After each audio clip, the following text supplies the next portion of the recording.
इन दोनों ने यूजुअली खाली ही रहना है। आप यहाँ रूल ऐड करेंगे या यहाँ करेंगे, ये स्पेशल कामों के लिए हैं, एक्सेप्शंस के लिए। तो चलिए अब आगे बढ़ते हैं और हम डिवाइस एडमिनिस्ट्रेशन को स्टार्ट कर देते हैं, क्योंकि हमने यही डिसाइड किया था हम नेटवर्क एक्सेस यूज केसेस की तरफ बाद में जाएंगे, पहले डिवाइस एडमिनिस्ट्रेशन को खत्म करते हैं।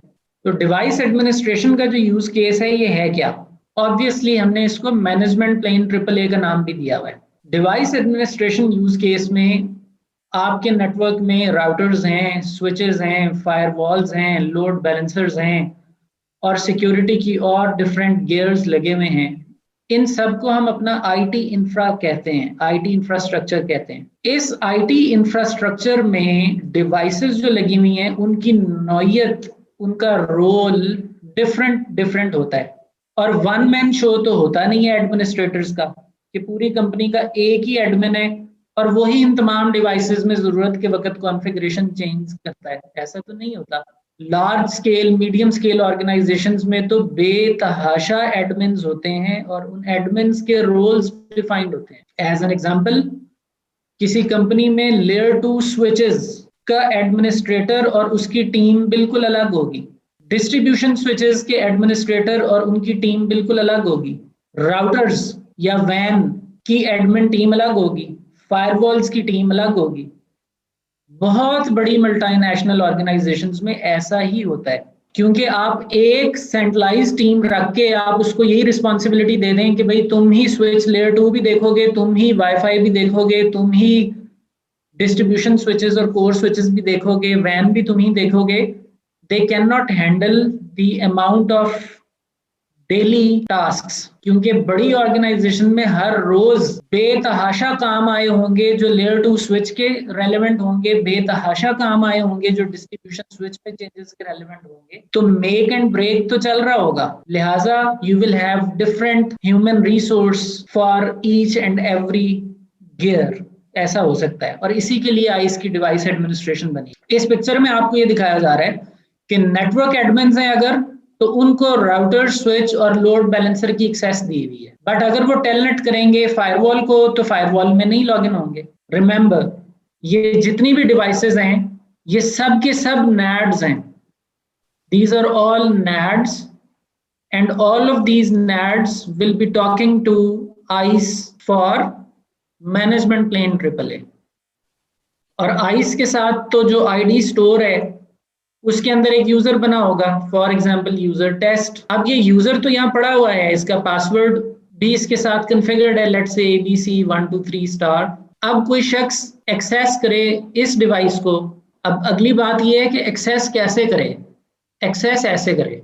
रिमेंबर, हम डिवाइस एडमिनिस्ट्रेशन की बात कर रहे हैं। तो जो ये यूजर है जिसने एक्सेस करना है इस डिवाइस को, वो उसने टेलनेट से करना है, SSH से करना है या सीरियल से करना है, कॉमा यहाँ पर HTTP भी ले आइए या HTTPS, क्योंकि GUIs में तो हम इसी से लॉगिन होते हैं ना। So in other words management plane को हिट किया जा रहा है। तो हमारा ये यूज केस है। इस यूज केस के तनाजर में ये तमाम NAD आइस में एडेड हैं। ऑब्वियसली वो सब TACACS प्रोटोकॉल के जरिए आइस से मुखातिब हैं। नेटवर्क एडमिन ने राउटर को टेलनेट किया या SSH किया, वो गया आइस के पास। आइस ने कहा यूजर नेम बताओ, इसने कहा user name test, password ABC123*। ISE ने कहा ठहरो, मुझे कंडीशन मैच करने दो, मुझे अपने पॉलिसी सेट देखने दो, पॉलिसी सेट के अंदर मुझे ऑथ पॉलिसी में एक रूल पकड़ने दो, फिर मुझे पता चलेगा तुम्हें मैंने ऑथेंटिकेट कहाँ से करना है। वहां पे जाके मैं देखूंगा कि तुमने जो यूजर नेम पासवर्ड दिया वो मैच करता है। हाँ, मैच कर गया। फिर मैं देखूंगा कि ऑथराइजेशन पॉलिसी क्या कहती है, उसकी ऑथ जी क्या कहती है। वो कहती है कनेक्ट होने दो और उसको सारी कमांड्स की इजाजत दे दो, तो वो हो जाएगा कनेक्ट इस राउटर के साथ।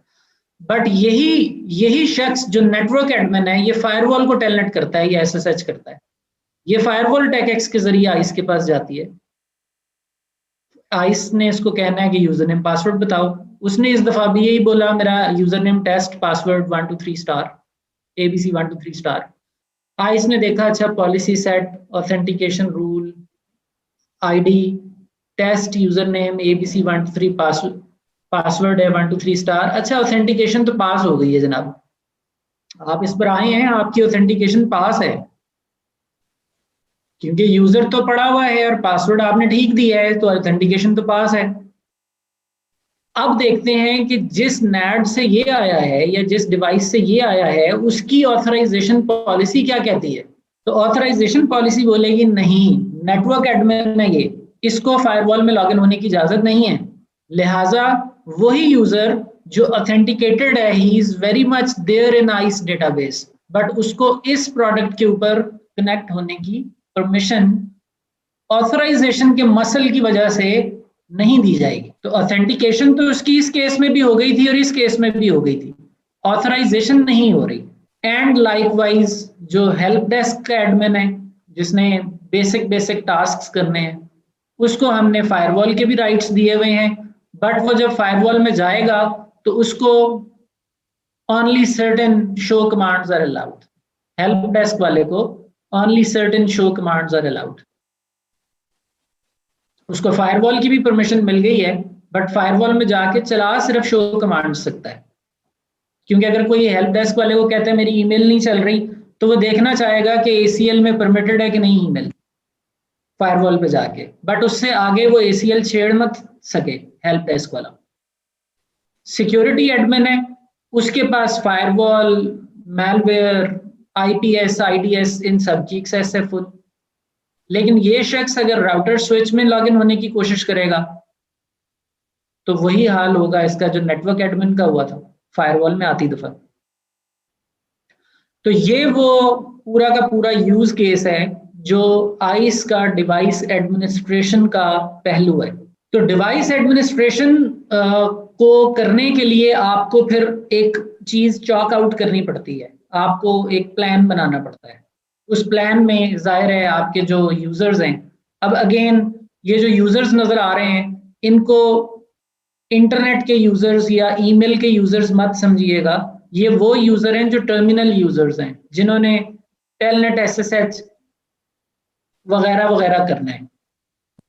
तो आइंदा हम जब तक हम डेटा प्लेन में दाखिल नहीं हो जाते, हमारा यूजर वही है जिसने स्विच, राउटर, फायरवॉल को टेलनेट SSH करना है, हम उसको यूजर कह रहे हैं। तो यूजर के पहले आप रोल्स डिवाइड करेंगे, आप सोचेंगे कि कितनी तरह के रोल्स होने चाहिए, kind of a security policy draw करेंगे। उसके बाद आप सोचेंगे कि उनको कैसे कैसे ऑथेंटिकेट करना है, यानी जो यूजर आएगा उसको ऑथेंटिकेट एक्टिव डायरेक्टरी से करना है, हेल्प डेस्क आएगा, नेटवर्क एडमिन आएगा, सिक्योरिटी एडमिन आएगा, AD से ऑथेंटिकेट करना है।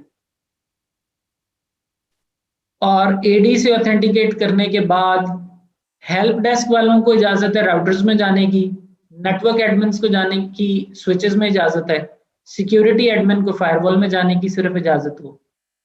आप ये क्राइटेरिया सोचेंगे। आप चाहें तो दरमियान में लोकेशन की कंडीशन डाल लेंगे, कंडीशंस तो अब हमने पढ़ ली हैं कुछ, हमें उसका एक आइडिया बिल्ड हो गया। तो ये तमाम चीजें मिल करके एक क्राइटेरिया बनेगा और उसकी बेस पर फिर हम प्रिविलेजेस और परमिशंस डिसाइड करेंगे कि किसको फुल CLI एक्सेस है, किसको रीड ओनली प्रिविलेजेस हैं, and so on so fourth.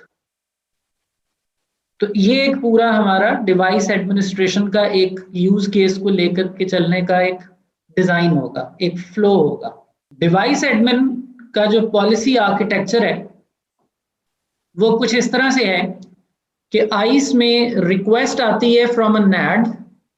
Obviously ये जो रिक्वेस्ट आएगी ये TACACS पे आएगी, तो पॉलिसी सेट्स देखे जाएंगे, मल्टीपल पॉलिसी सेट पड़े हुए हैं, ये फनल एक पॉलिसी सेट है।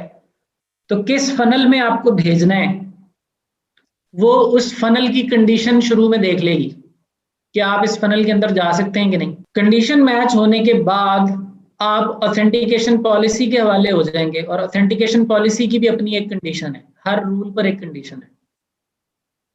ऑथेंटिकेशन पॉलिसी ने अगर आपको ग्रीन सिग्नल दे दिया तो आप ऑथराइजेशन पॉलिसी के हवाले हो जाएंगे। तो आप देखिए चीजें नैरो होती जा रही हैं, टाइट होती जा रही हैं। उस कंडीशन को मैच करने के बाद ऑथराइजेशन रूल इन्वोक होगा और वो हतमी यस या नो करेगा और आपको प्रिविलेजेस और परमिशंस एलोकेट हो जाएंगी। और वो क्या कुछ आप कर सकते हैं, वो कुछ लिमिटेड चीजें होंगी जिनका आपको इस फनल में से गुजरने की इजाजत होगी। आप तो चाहेंगे कि मैं ये भी करूं, मैं ये भी करूं, मैं ये भी करूं, ख्वाहिशात तो बहुत होंगी, लेकिन वो इस पूरे में से गुजरेंगी तो फिर आगे जाके बात बनेगी। अलाउड होंगी तो जाने दी जाएंगी, वरना फिल्टर आउट हो जाएंगी। तो मल्टीपल फिल्टर्स में से आपकी रिक्वेस्ट गुजर रही है। इसमें पॉलिसी सेट की कंडीशंस हैं, उसमें अलाउड प्रोटोकॉल है, नेटवर्क डिवाइस ग्रुप्स का रोल है, टैकएक्स के एट्रीब्यूट्स हैं, मुख्तलिफ नेटवर्क एंड टाइम कंडीशंस हो सकती हैं। ये अब 2.7 में ऐड हुई हैं। ऑथेंटिकेशन पॉलिसी कंडीशंस आ जाएंगी, पॉलिसी के रूल की कंडीशन, फिर ऑथराइजेशन पॉलिसी की कंडीशन आ जाएंगी। अच्छा जी, अभी तक हम क्या कॉन्फ़िगर कर चुके हैं? हमने तो आज कुछ नया कॉन्फ़िगर नहीं किया, क्या ख्याल है? हमने हतमी तौर पे आज कुछ नया कॉन्फ़िगर नहीं किया, हमने सिर्फ कॉन्सेप्ट बिल्डिंग की आज। लेकिन अब जो है वो बस बात पहुंच गई है उस कॉन्फ़िगरेशन की तरफ जो कि हमें डिवाइस एडमिनिस्ट्रेशन के पहले यूज केस के लिए करनी है। हमने एक टेक्स्ट फाइल में प्लॉट किया था कि अभी तक क्या कॉन्फ़िगर किया है। Let me open that. तो पॉलिसी सेट, उसमें डिवाइस एडमिन और नेटवर्क एक्सेस, उसकी कंडीशन हमने देखी। और आज हमने रिव्यू किया ऑथेंटिकेशन पॉलिसी, हमने रिव्यू किया ऑथराइजेशन पॉलिसी का from both network access and device administration perspective. तो हमने पॉलिसी की जो हायरार्की है उसको स्टडी किया बेसिकली। अब क्योंकि हम नैड को ऐड करना कर रहे हैं, एनडीजीज कर रहे हैं, तो हमारा आइस के अंदर डिवाइस को ऐड करने वाला काम तो हो गया। अब नेक्स्ट टाइम हमने स्ट्रेट अवे स्टार्ट करना है आइस की डिवाइस एडमिनिस्ट्रेशन पॉलिसी से। ये यूज केस अब हमें प्रैक्टिकली करना है। We have to start using our knowledge base जो हमने आज बिल्ड की है और अब तक बिल्ड की है, उसको अब हमने यहाँ से एक टेक ऑफ देना है। ये वो अब जगह आएगी जहां पर अब हम नैड भी ऐड हुआ है, नैड टैकेक्स पे ऐड भी है। नैड पर कोई आकर अब टेलनेट करे तो उस नैड को टैकेक्स के जरिए आइस से पूछना है तो हिट आ जाएगी।